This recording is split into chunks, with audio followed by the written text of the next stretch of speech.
What's up guys, here's Claudio from Visual Model WordPress Themes, and in today's video you're gonna learn how to bring Halloween effects to your WordPress website in a simple, fast and free method. So you can prepare your website for one of the most funny holidays of the year. First of all, go to your WordPress Dashboard, Plugins, Add New and type Halloween Panda. As soon as you do that, you can find two plugins actually. Install the Panda one by Pixelate.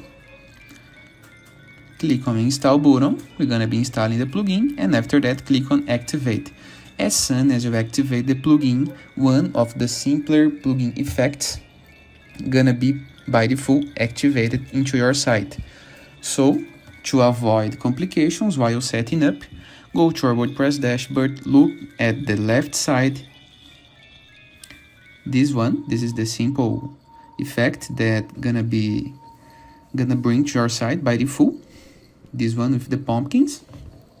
But go to the left side, click on Halloween Panda, and you can set no in the option is activate.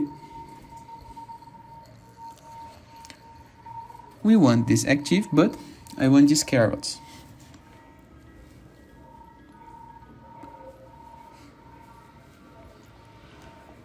These funny carrots gonna be stick at the bottom of your page while you scroll down.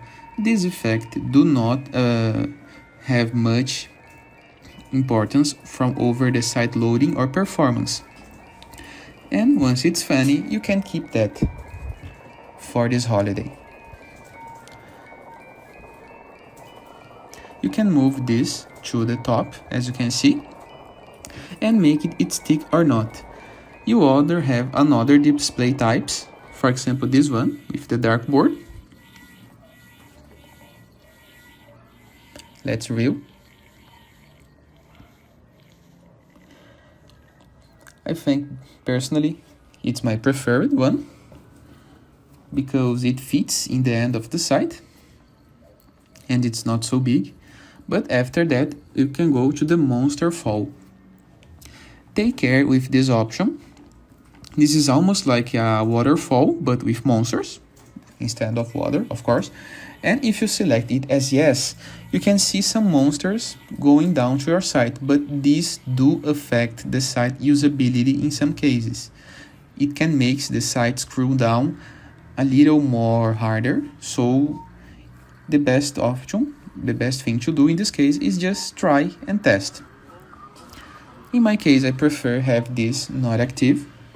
And now go to the pop-ups. You can enable the pop-ups first of all, display pop-ups, you need to set it as yes. After that, select the one that you like most and the location, bottom right or bottom left. Let me just set this as yes in the first option, display pop-ups.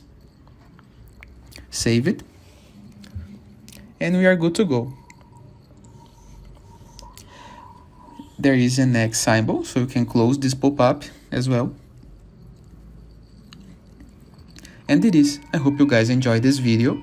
Feel free to use the comment section below in the case that you have any question. And don't forget to check out the visualmodel.com portfolio of amazing WordPress themes. And I'll see you later. All the best!